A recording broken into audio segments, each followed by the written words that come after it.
2028ಕ್ಕೆ ದೇಶದಲ್ಲಿ ಕ್ಷೇತ್ರ ಮರು ವಿಂಗಡಣೆಯಾಗಲಿದೆ. ಆಗ ಲೋಕಸಭೆಯ ಸೀಟು 543ರ ಬದಲಿಗೆ 846 ಆಗಲಿದೆ. ಏನಿದು ಡಿಲಿಮಿಟೇಷನ್ ದಂಗಲ್? ಈ ವರದಿ ನೋಡಲೇಬೇಕು.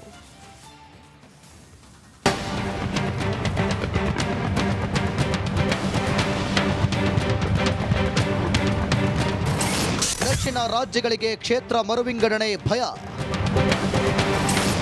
ಅನ್ಯಾಯವಾಗಲ್ಲ ಅಂತ ಅಮಿತ್ ಶಾ ಅಭಯ.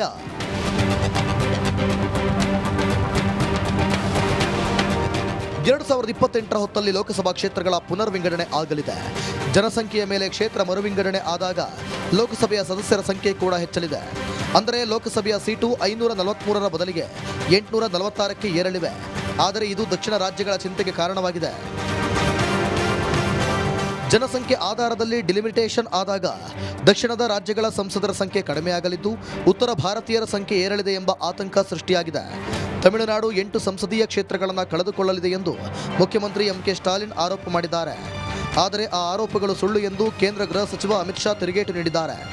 ಜೊತೆಗೆ ಕ್ಷೇತ್ರ ಮರುವಿಂಗಡಣೆ ಆದರೆ ದಕ್ಷಿಣದ ರಾಜ್ಯಗಳಿಗೆ ನ್ಯಾಯಯುತ ಪಾಲು ಸಿಗುತ್ತದೆ, ಒಂದೇ ಒಂದು ಕ್ಷೇತ್ರ ಕೂಡ ಕಳೆದುಕೊಳ್ಳುವುದಿಲ್ಲ ಎಂದು ಭರವಸೆ ನೀಡಿದ್ದಾರೆ. एक मीटिंग करने जा रहे हैं कि डीलिमिटेशन में हम साउथ को अन्याय नहीं होने देंगे. श्रीमान स्टालिन जी, मोदी सरकार ने लोकसभा में स्पष्ट किया है कि डीलिमिटेशन के बाद प्रोरेटा के हिसाब से दक्षिण के एक भी राज्य का एक भी सीट कम नहीं होगा. ಕ್ಷೇತ್ರ ಮರುವಿಂಗಡಣೆ ಇತಿಹಾಸ. ದೇಶದಲ್ಲಿ 3 ಬಾರಿ ಕ್ಷೇತ್ರ ಮರುವಿಂಗಡಣೆ ನಡೆದಿದೆ. 1951ರಲ್ಲಿ 36 ಕೋಟಿ ಜನಸಂಖ್ಯೆ ಇತ್ತು. ಆಗ 494 ಸೀಟ್ ಆದವು. 7,30,000 ಜನಕ್ಕೆ ಒಂದು ಸೀಟ್ ಇತ್ತು. 1961ರಲ್ಲಿ ಹತ್ತತ್ರ 44 ಕೋಟಿ ಜನಸಂಖ್ಯೆ ಇತ್ತು. ಆದ್ದರಿಂದ ಕ್ಷೇತ್ರಗಳ ಸಂಖ್ಯೆ 522ಕ್ಕೆ ಹೆಚ್ಚಿಸಲಾಯಿತು. ಆಗ 8,40,000 ಜನಕ್ಕೆ ಒಂದು ಸೀಟ್ ಆಗಿದೆ. 1971ರಲ್ಲಿ ಕೊನೆಯ ಬಾರಿ ಕ್ಷೇತ್ರ ಮರುವಿಂಗಡಣೆ ಆದಾಗ 55 ಕೋಟಿ ಜನಸಂಖ್ಯೆ ಇತ್ತು. ಅಂದು 543 ಸೀಟ್ ಮಾಡಲಾಯಿತು. ಅಂದಿನ ಲೆಕ್ಕಾಚಾರದ ಪ್ರಕಾರ 10,10,000 ಜನಕ್ಕೆ ಒಂದು ಸೀಟ್ ಇದೆ. ಕ್ಷೇತ್ರ ಪುನರ್ ವಿಂಗಡಣೆಗೆ ಸಿದ್ದು ತಗಾದೆ.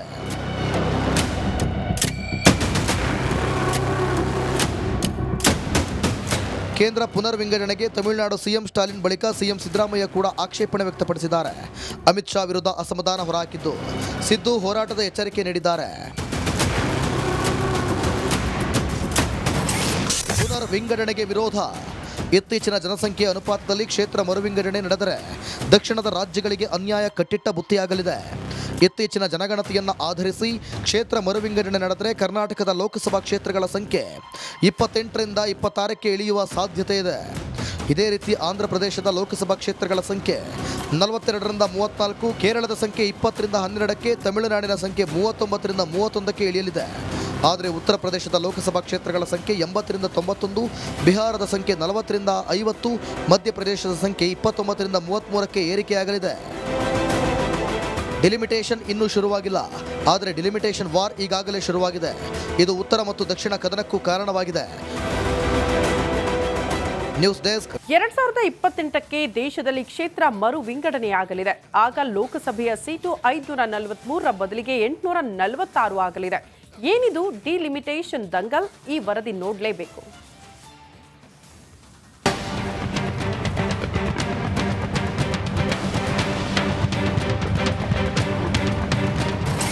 ದಕ್ಷಿಣ ರಾಜ್ಯಗಳಿಗೆ ಕ್ಷೇತ್ರ ಮರುವಿಂಗಡಣೆ ಭಯ, ಅನ್ಯಾಯವಾಗಲ್ಲ ಅಂತ ಅಮಿತ್ ಶಾ ಅಭಯ.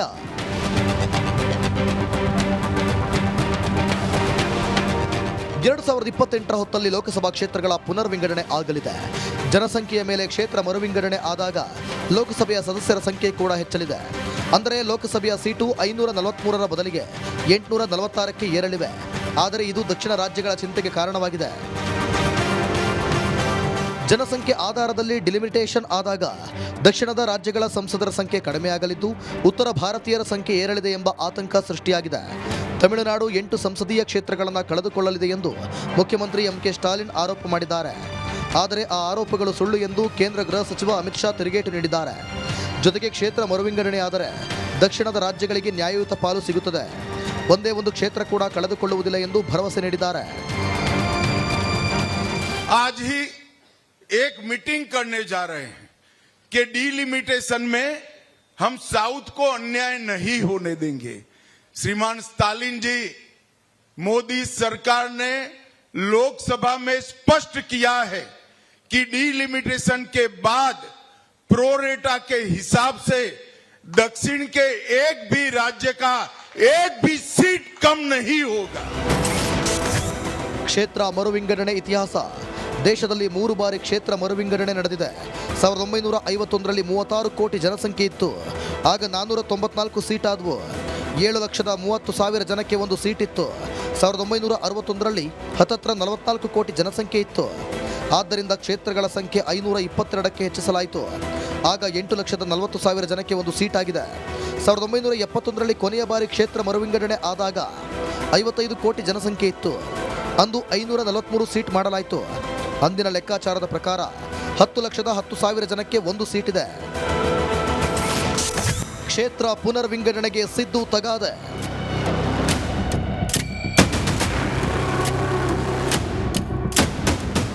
ಕೇಂದ್ರ ಪುನರ್ವಿಂಗಡಣೆಗೆ ತಮಿಳುನಾಡು ಸಿಎಂ ಸ್ಟಾಲಿನ್ ಬಳಿಕ ಸಿಎಂ ಸಿದ್ದರಾಮಯ್ಯ ಕೂಡ ಆಕ್ಷೇಪಣೆ ವ್ಯಕ್ತಪಡಿಸಿದ್ದಾರೆ. ಅಮಿತ್ ಶಾ ವಿರುದ್ಧ ಅಸಮಾಧಾನ ಹೊರಹಾಕಿದ್ದು ಸಿದ್ದು ಹೋರಾಟದ ಎಚ್ಚರಿಕೆ ನೀಡಿದ್ದಾರೆ. ಪುನರ್ವಿಂಗಡಣೆಗೆ ವಿರೋಧ.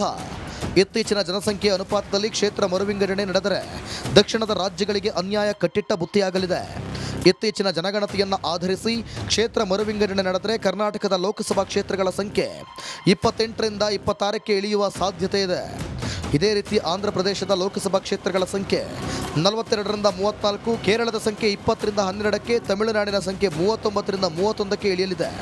ಆದರೆ ಉತ್ತರ ಪ್ರದೇಶದ ಲೋಕಸಭಾ ಕ್ಷೇತ್ರಗಳ ಸಂಖ್ಯೆ 80ರಿಂದ 91, ಬಿಹಾರದ ಸಂಖ್ಯೆ 40ರಿಂದ 50, ಮಧ್ಯಪ್ರದೇಶದ ಸಂಖ್ಯೆ 29ರಿಂದ 33ಕ್ಕೆ ಏರಿಕೆಯಾಗಲಿದೆ. ಡಿಲಿಮಿಟೇಷನ್ ಇನ್ನೂ ಶುರುವಾಗಿಲ್ಲ, ಆದರೆ ಡಿಲಿಮಿಟೇಷನ್ ವಾರ್ ಈಗಾಗಲೇ ಶುರುವಾಗಿದೆ. ಇದು ಉತ್ತರ ಮತ್ತು ದಕ್ಷಿಣ ಕದನಕ್ಕೂ ಕಾರಣವಾಗಿದೆ. News desk, Republic Kannada. 2028ಕ್ಕೆ ದೇಶದಲ್ಲಿ ಕ್ಷೇತ್ರ ಮರು ವಿಂಗಡಣೆಯಾಗಲಿದೆ. ಆಗ ಲೋಕಸಭೆಯ ಸೀಟು 543ರ ಬದಲಿಗೆ 846 ಆಗಲಿದೆ. ಏನಿದು ಡಿಲಿಮಿಟೇಷನ್ ದಂಗಲ್? ಈ ವರದಿ ನೋಡಲೇಬೇಕು.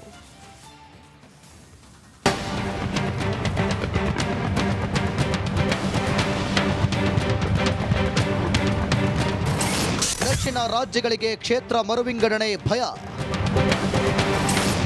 ಅನ್ಯಾಯವಾಗಲ್ಲ ಅಂತ ಅಮಿತ್ ಶಾ ಅಭಯ.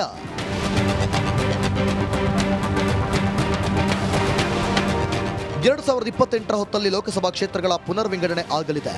ಜನಸಂಖ್ಯೆಯ ಮೇಲೆ ಕ್ಷೇತ್ರ ಮರುವಿಂಗಡಣೆ ಆದಾಗ ಲೋಕಸಭೆಯ ಸದಸ್ಯರ ಸಂಖ್ಯೆ ಕೂಡ ಹೆಚ್ಚಲಿದೆ. ಅಂದರೆ ಲೋಕಸಭೆಯ ಸೀಟು 543ರ ಬದಲಿಗೆ 846ಕ್ಕೆ ಏರಲಿವೆ. ಆದರೆ ಇದು ದಕ್ಷಿಣ ರಾಜ್ಯಗಳ ಚಿಂತೆಗೆ ಕಾರಣವಾಗಿದೆ.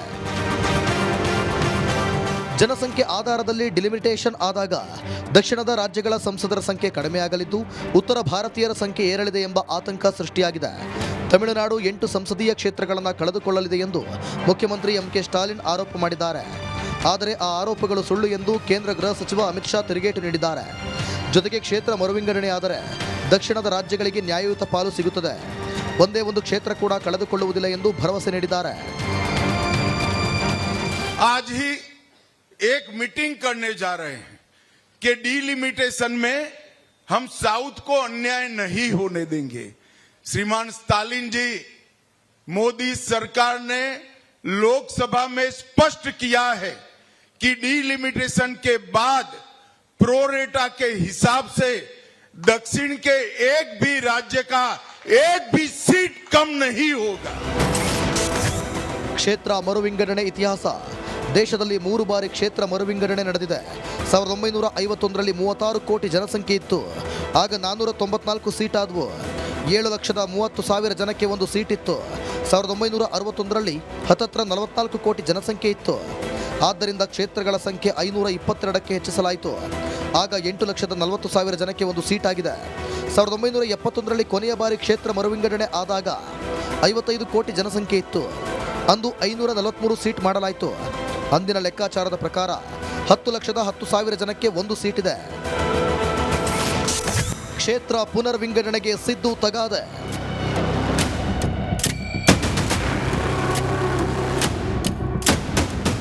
ಕೇಂದ್ರ ಪುನರ್ ವಿಂಗಡಣೆಗೆ ತಮಿಳುನಾಡು ಸಿಎಂ ಸ್ಟಾಲಿನ್ ಬಳಿಕ ಸಿಎಂ ಸಿದ್ದರಾಮಯ್ಯ ಕೂಡ ಆಕ್ಷೇಪಣೆ ವ್ಯಕ್ತಪಡಿಸಿದ್ದಾರೆ. ಅಮಿತ್ ಶಾ ವಿರುದ್ಧ ಅಸಮಾಧಾನ ಹೊರಹಾಕಿದ್ದು ಸಿದ್ದು ಹೋರಾಟದ ಎಚ್ಚರಿಕೆ ನೀಡಿದ್ದಾರೆ. ಪುನರ್ ವಿಂಗಡಣೆಗೆ ವಿರೋಧ. ಇತ್ತೀಚಿನ ಜನಸಂಖ್ಯೆ ಅನುಪಾತದಲ್ಲಿ ಕ್ಷೇತ್ರ ಮರುವಿಂಗಡಣೆ ನಡೆದರೆ ದಕ್ಷಿಣದ ರಾಜ್ಯಗಳಿಗೆ ಅನ್ಯಾಯ ಕಟ್ಟಿಟ್ಟ ಬುತ್ತಿಯಾಗಲಿದೆ. ಇತ್ತೀಚಿನ ಜನಗಣತಿಯನ್ನು ಆಧರಿಸಿ ಕ್ಷೇತ್ರ ಮರುವಿಂಗಡಣೆ ನಡೆದರೆ ಕರ್ನಾಟಕದ ಲೋಕಸಭಾ ಕ್ಷೇತ್ರಗಳ ಸಂಖ್ಯೆ 28ರಿಂದ 26ಕ್ಕೆ ಇಳಿಯುವ ಸಾಧ್ಯತೆ ಇದೆ.